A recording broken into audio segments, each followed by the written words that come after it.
Good afternoon, trappers. It is a beautiful mid-October day here in central Pennsylvania, so I thought I'd quick do a video outside in the sunlight on this gorgeous day on my favorite winter fox and coyote trap here in my home state of Pennsylvania. And that trap is the Duke #3 Coilspring. Regular jaw or offset. I have mostly offsets, but what I'm going to talk about, the positive attributes of this trap, pretty much works with either, whether you choose an offset jaw or a regular jaw. So to get started, some people might ask, why a #3 for a fox trap? Well, in wintertime, you can be dealing with snow and frozen ground, and a lot of times trappers, myself included, avoid using dirt for coverings in the wintertime. They try grass, hay, some type of freeze-proof covering. So, you know, when you're dealing maybe with slight skiffs of snow and covering with hay, chaff, grass, something of that nature, it pays to have a little bit bigger jaw spread. So, like I said, first off, decent sized jaw spread is one of the reasons why I like this trap for winter trapping. Talk about something else here quick. The Duke #3 is not only decent jaw spread, but it's a rather wide trap. And when I'm making post type sets, when you're expecting the animal's approaches parallel to your post, I like a wide trap like this because I just feel it helps you get better holds. When you know, it's the same situation as with beaver trapping. You know, when you know their approach, if you can get them to step between the jaws as opposed to over the jaws, you can be a little bit more efficient. So, shape and size. Those are the first two things. Now, I'm gonna unset this trap.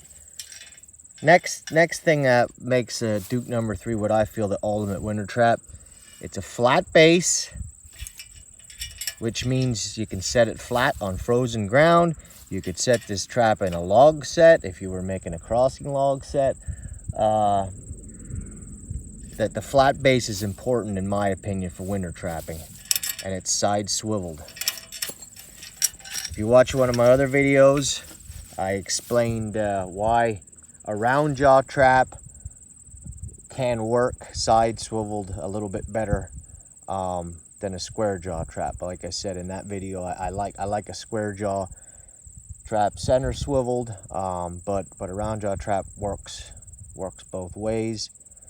And with the Duke #3, especially setting in wintertime, it definitely pays to have a side swivel trap that you have a nice flat base on it. Okay, I just want to show you quick here. This feature isn't exclusive to a Duke #3, but if you see that pointed foot on that trap, right? That works really well. Now, if you're in bone frozen ground, you can't do this. But if the ground, especially sod type ground, if it's not frozen, you could push that foot into the ground a bit, and that stabilizes that trap pretty well. Now I'm talking about dealing with surface bedded traps, not digging a trap bed at all. Just bedding them as best you can by laying them on the surface and covering them with chaff, hay, grass, even crushed up leaves and whatnot. So, I mean, like I said, there's a lot of traps that have a foot like that, but the Duke, it really works well. These Duke number 3s, because they are so wide, they really lay pretty stable when you're just laying them on the ground compared to a lot of them. They're flat setting, they have long levers, they're wide. They just work well for this type of situation. Okay. Now there's two more things about this trap what makes me feel is the ultimate winter canine trap. Number one, you can see, like I said, those levers were long before. There is a huge opening in those levers. And a lot of guys might say, well, I don't like levers so long, it makes the trap harder to bed when you're trying to dig a bed and cover it with dirt. But in most winter trapping, you're not really doing that. Where these big lever openings benefit you immensely is when you're using a hay type covering or a grass type covering. Those levers won't bind up as easily when the trap closes and push that debris into the jaws. John Hummel,